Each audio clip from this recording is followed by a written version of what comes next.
Hello and welcome, my witchy friends. I am Sophie, the Midwest Magician, and for today's video, I kind of just wanted to take you through a little bit of my witchy history. I had gotten some comments with some interest on that topic, so that is what we're going to be diving into today.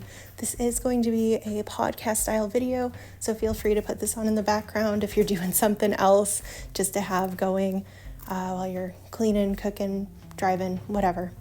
Totally fine with me. I am doing a road opening kind of slash uncrossing, unblocking spell in this video, and if that's something that you're interested in doing for yourself, I did leave my incantation in the description down below. Feel free to add to it, to take from it, to change things, whatever you want to do. I'm here to hopefully give you guys some kind of inspiration. Before we get started though with my witchy history, I did want to say I noticed there are a lot of new subscribers here. So first of all, thank you so much for subscribing, whether you're new here or you've been here since my first video, which was the 12 Days of Yule Challenge. Thank you. I love having you here, and I really hope that you're enjoying the channel so far. There's a lot more to come. It just comes out a little bit slower because I do work full time as well. And if you're coming from Ivy the Occultist channel, thanks so much for checking me out. That was so kind of her to give me a shout out. I was not expecting that at all. She did give me a heads up a few days before, and I just really appreciate that. That was really kind of her to think of me. So with all that being said, let's go ahead and we'll dive into my witchy history. Okay, so not to be stereotypical, but as all stories go, mine begins with my childhood. So I was a kid that was always on the hunt for aliens, for leprechauns, for fairies. If I was playing outside, you bet your bippy I was either looking in the sky to see if I could find aliens, or searching in the grass, or searching around trees for fairies and leprechauns. I was so into that idea as a kid. I used to be watched by my aunt in the summers, and she would take me to the library where they had a reading club for kids, and I would check out exclusively alien abduction books. What 7-year-old does that? Like, let's be for real. To piggyback off of the fairy obsession, I was absolutely enamored with the idea of the tooth fairy. My parents would write notes when they played the tooth fairy, so when I would wake up in the morning, there would be this amazing note in the tiniest little handwriting, and I would want to write her back. So I would randomly write the tooth fairy letters because I wanted a magical pen pal. How exciting to write letters to a fairy. So I would write her random letters just about how my day was at school, and I would tell my mom before bed, I wrote the tooth fairy a letter. I know I didn't lose a tooth, but I hope she still comes and writes me back. And she did every time. So imagine my surprise when I learned that Santa wasn't physically real. And then immediately after, I said, wait, what does that mean about the tooth fairy? Needless to say, I was a little bit traumatized about the tooth fairy. But moving right along, as a kid, I don't want to say the word see because I cannot see ghosts, but I knew what the ghosts in my house looked like.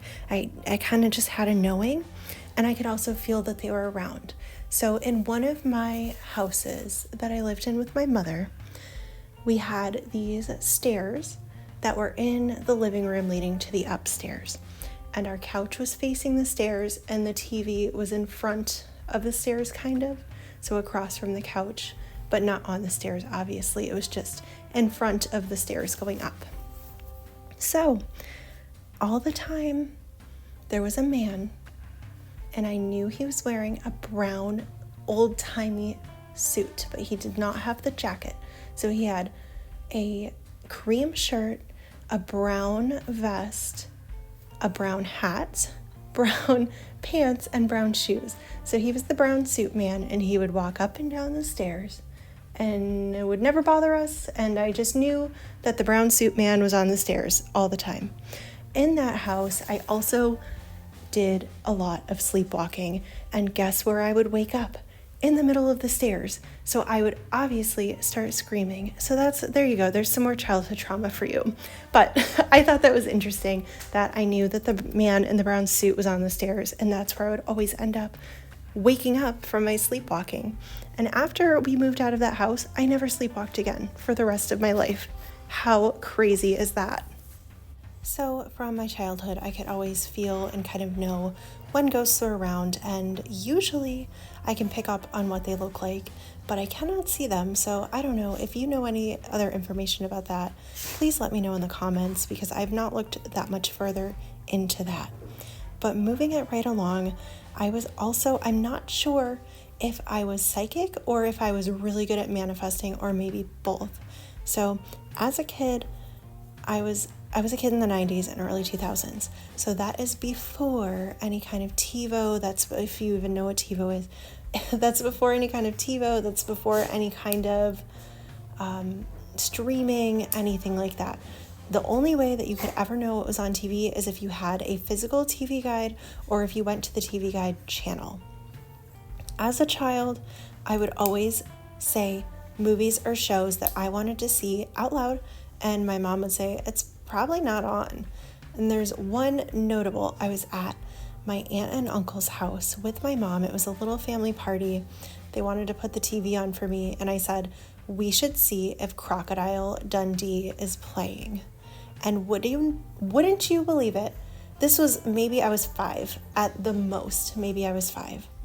It was starting on a channel, like just starting. So I got to see it from beginning to end, just because I said I wanted to watch Crocodile Dundee. They were all floored, and I was not old enough to be checking the TV Guide channel. I would never even have known how to find it on a TV that wasn't mine at my own house.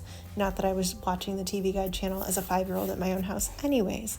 So there was a lot of little weird things like that. And again, I'm not sure if I just psychically knew that that was on, or if it's because I wanted it to be on that I manifested it to be on, if that makes sense. Because I know kids are really good at both things. So I do not know. Okay, so moving into kind of tween and teenage years, I got my first deck of tarot cards that I still use today, the Rider-Waite Tarot. I got it when I was 12 years old. I was on a little girls' day shopping trip in a local downtown area with one of my friends. I am positive she thought I was such a weirdo when we went into the hippie shop and I left with tarot cards. She was like, you know those are evil, right? And I was like, I don't think that's true, but I'll let you know. So I was excited to get my first deck of tarot cards.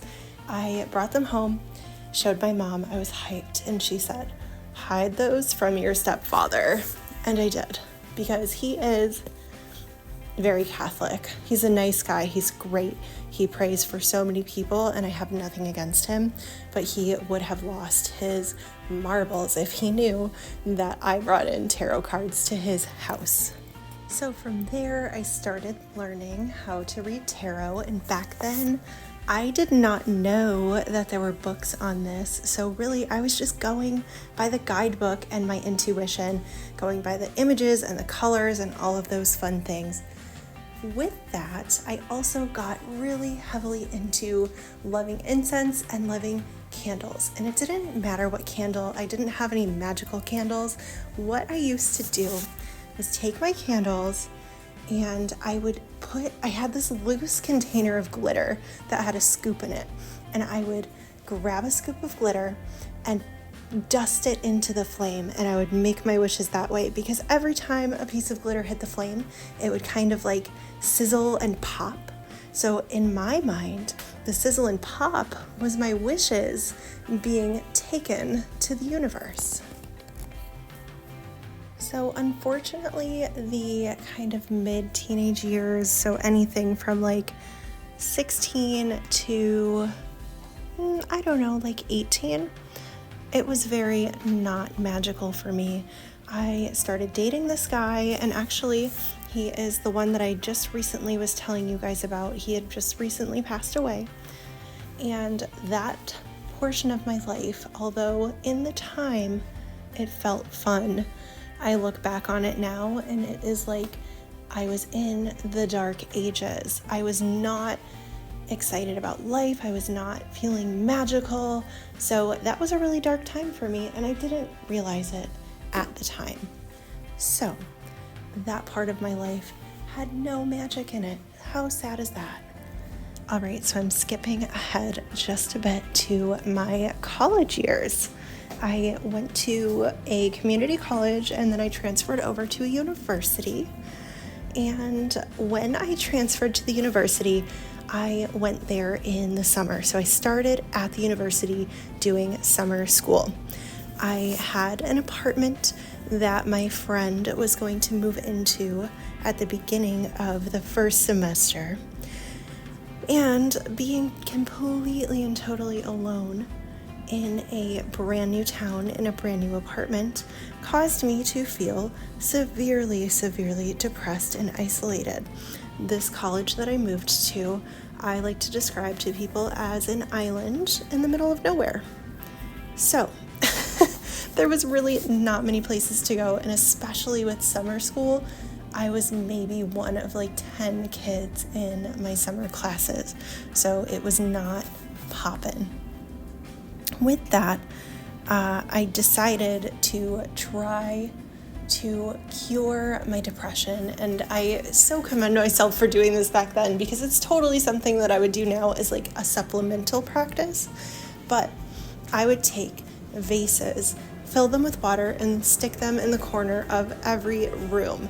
And that was, the intention for that was to pull any of the depression out of the room and into that water so that I could flush it down the toilet for it to never return. So I was already getting back into doing witchy things without really having a name for it. However, in college at this university is where I got the idea that maybe I actually am a witch. And it just kind of came to me. I had adopted 2 kittens, and they were the sweetest little boys. I still have them, Mason and Harley. I had flowy clothes. I was starting to collect crystals. I was putting my depression water vases around the house. So I was like, maybe I'm a witch. I don't really know anything about witchcraft, but this feels inherently witchy. So here I am in my college apartment. I am reading tarot cards. I am playing with candles. I'm putting water in the corners of the house. And I think I'm a witch. What do you think I do about it? If you guessed absolutely nothing, oh my gosh, you're correct. I can't tell you why, but I had absolutely no clue where to start, so I just decided not to start. Fast forwarding again a bit, I moved in with my then boyfriend, now husband, and his roommate. His roommate's girlfriend was very witchy, and she had a friend that practiced Wicca, and I was so excited to meet him because I had so many questions and I wanted to do a ritual with him and start to learn Wicca. So eventually we did link up and I practiced my first ever ritual. I don't remember much about it. I don't think we did anything once we had the whole circle opened, but I learned kind of all of the basics. It was a crash course on doing a traditional Wiccan circle, which is a lot of work and probably part of why I do not practice Wicca anymore, but I'm getting ahead of myself here. I would try to do a ritual or get together with him at the very least once a month. However, it was more so about bi-weekly.